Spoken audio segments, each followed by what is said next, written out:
Hello guys, welcome you all. Question number 7 solve करते हैं।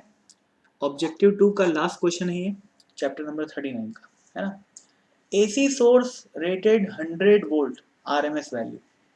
ठीक है, वैसे भी अगर नहीं भी स्पेसिफाई किया है आरएमएस वैल्यू और कुछ मेंशन नहीं किया है तो आप उसको आरएमएस वैल्यू ही मानते हैं। ठीक है, अगर कोई भी एसी सोर्स है जिसकी रेटिंग 100 वोल्ट और 10 एम्पियर दी हुई है तो बाय डिफॉल्ट वो आरएमएस वैल्यू दी हुई है, ये अपन अज्यूम करते हैं।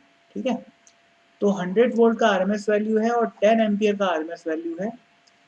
तो मैं सर्किट डायग्राम बनाता हूँ। जैसे मान लो ये लोड है, ठीक है, लोड, और यहाँ पर एक एसी सोर्स है, ठीक है, और ये जो है करंट दिया हुआ है। करंट की आरएमएस वैल्यू अपने को 10 एम्पियर दी हुई है और वोल्टेज की आरएमएस वैल्यू अपने को 100 वोल्ट दी हुई है। ठीक है, अब देखो पावर क्या होता है। Power consumed by the load is equal to I RMS into V RMS. ये पी एवरेज बता रहा हूँ भाई मैं, है ना। पावर का एवरेज का फॉर्मूला होता है ये, एवरेज पावर का। ठीक है, तो I R M S into V R M S into power factor. और पावर फैक्टर होता क्या है, कॉस ऑफ थीटा। थीटा क्या होता है, phase difference between the current and the voltage.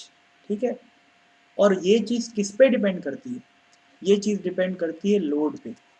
Power factor load का होता है भाई, सोर्स का नहीं होता। ठीक है ना, पावर फैक्टर में रिएक्टेंस कितना है और रेजिस्टेंस कितना है इसके ऊपर डिपेंड करता है कि पावर फैक्टर होता क्या है।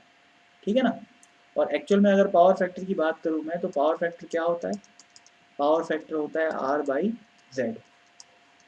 ठीक है ना, और जेड क्या होता है, R square plus X square का अंडर रूट। ठीक है, तो भाई ऑब्वियसली ये आर और जेड किसका एलिमेंट है, किसका कंपोनेंट है, लोड का कंपोनेंट है ना यार। ठीक है, तो अब देखो भाई, अगर मैं पी एवरेज निकालूं तो आई आर एम एस कितना है 10, वी आर एम एस कितना है 100, और पावर फैक्टर, पावर फैक्टर होता क्या है, कॉस थीटा होता है। कॉस थीटा कहाँ से कहाँ वेरी कर सकता है, थीटा की वैल्यू 0 से 90 डिग्री से ऊपर नहीं हो सकती, ये बात आपको पता होनी चाहिए। ठीक है, ये बात मैं पहले अपने किसी वीडियो में बताया भी हूँ और आप लोग थ्योरी पढ़े भी हो।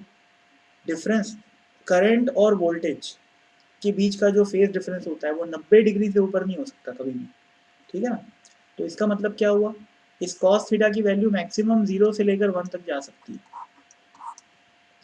इसका मतलब यहाँ पर एक क्वांटिटी लिखी हुई है, ठीक है, जिसकी वैल्यू 0 से लेकर 1 तक है। इसका मतलब इसकी वैल्यू या तो 1000 होगी या तो 1000 से छोटी होगी। तो मस्ट भी 1000 वाली बात गलत हो गई, मे बी 1000 वाली बात सही हो गई, मे बी ग्रेटर देन 1000 वाली बात बिल्कुल गलत हो गई, 1000 से बड़ा हो ही नहीं सकता। ठीक है ना, और मे बी लेस देन 1000 वाली बात बिल्कुल सही हो गई। ठीक है, तो 1000 या फिर 1000 से कम, कि यहाँ पर जो लिखा हुआ है पावर फैक्टर, पावर फैक्टर हमेशा 0 से 1 के बीच में लाई करता है। ठीक है ना, यानी कि 1 या फिर 1 से छोटा होता है। तो इसी वजह से जो पावर कंज्यूम्ड आएगा, या power power consumed by the load बोल लो या फिर power delivered by the source बोल लो, बात एक ही है। ठीक है ना, क्योंकि जितना पावर डिलीवर करता है सोर्स उतना लोड खा जाता है।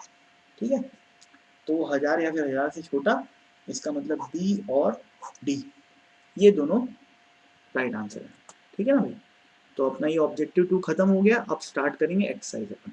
ठीक है, तो फिलहाल के लिए बाय।